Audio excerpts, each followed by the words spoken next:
কোন পুরুষ যদি সকালে অফিসে যাওয়ার আগে অথবা কাজ শুরু করার আগে দুটি আমল করতে পারে, তার কপাল খুলে যাবে ইনশাআল্লাহ। তার রিজিকে বারাকা চলে আসবে, তার গুনাহগুলি মাফ হয়ে যাবে, অফিসে তার উন্নতি হয়ে যাবে, তার প্রমোশন হবে ইনশাআল্লাহ।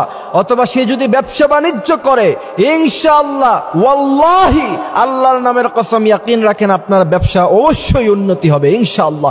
আপনার বিজনেসের উন্নতি কেউ ঠেকাতে পারবে না, কারণ ওয়াদাকার আল্লাহ সুবহানাহু ওয়া তাআলা বলছেন, আমি যদি কোনো মানুষের সাথে ওয়াদা করি, আমি কারোর সাথে ওয়াদা করলে পরে পৃথিবীর সমস্ত মানুষ ওয়াদা ভঙ্গ করতে পারে, কিন্তু আল্লাহ সুবহানাহু ওয়া তাআলা কখনো ওয়াদা ভঙ্গ করেন না। আল্লাহ বলছেন, ওয়াদাল্লাহ লা ইউখলিফুল্লাহুল মিআদ। পৃথিবীর সমস্ত মানুষ ওয়াদা ভঙ্গ করতে পারে, লা ইউখলিফুল্লাহুল মিআদ, আল্লাহ পাক ওয়াদা ভঙ্গ করতে পারে না। এই জন্য আল্লাহ পাকের ওয়াদা আমলগুলি করবেন ইনশাআল্লাহ। অনেক তো টেনশন, হুজুর ব্যবসা বাণিজ্যের অবস্থা ভালো না, আর বর্তমানে সবার বিজনেস খারাপ হচ্ছে, তার কারণ কি? তার কারণ হলো আমাদের আমল নাই, ঠিক কিনা? দেশের অর্থনীতির আপনি দোষ দেন কেন?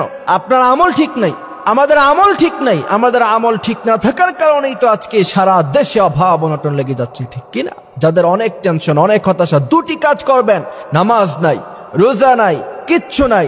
সকালবেলা ঘুম থেকে উঠেই সিএনজি স্টার আছে না নাই? সকালবেলা ঘুম থেকে উঠেই আলুর ব্যবসা করতে চলে গিয়েছেন, কাঁচা বাজারে চলে গিয়েছেন, আল্লাহর কথা মনে রাখেন নাই। মনে রাখবেন, মৃত্যুর সময় কালিমা নসিব হবে না। যে আলুর কথা সারাদিন বলতেন, আলু 2 কেজি 50 টাকা 100 টাকা, ওই সেটাই মুখ দিয়ে তখন বাহির হবে। এই কারণে কাজ করতে হবে দুইটি। প্রথম নাম্বার কাজ হলো ঘুম থেকে ওঠার পরে ফজরের নামাজ পড়বেন। ফজরের নামাজ যদি কোনো ক্রমে কাজা হয়ে যায়, সর্বপ্রথম কাজ হলো ফজরের নামাজকে কাজা আদায় করা। ফজরের নামাজ যে ব্যক্তি পড়বে, রাসূল করিম সাল্লাল্লাহু আলাইহি ওয়াসাল্লাম বলছেন, অনেকগুলি গুণ আল্লাহ সুবহানাহু ওয়া তাআলা তাকে দিবেন। তার চেহারা সুন্দর হবে, সারা দিন আল্লাহ সুবহানাহু ওয়া তাআলা তার উপর অনেক নজর রাখবেন, সারা দিন আল্লাহ সুবহানাহু ওয়া তাআলা তার প্রত্যেকটা কাজে বারাকা দিয়ে দিবেন। এই জন্যই রাসূল করিম সাল্লাল্লাহু আলাইহি ওয়াসাল্লাম বলেছেন, মুমিনেরা ফজরের নামাজ পড়ে কাজ শুরু করে দিবে, আর আল্লাহ পাক সকাল বেলায় সমস্ত বরকত ঢেলে দেয়, সুবহানাল্লাহ। আর দ্বিতীয় নাম্বার কাজ কি? দ্বিতীয় নাম্বার কাজ হচ্ছে সূরা ইয়াসিন তেলাওয়াত করা।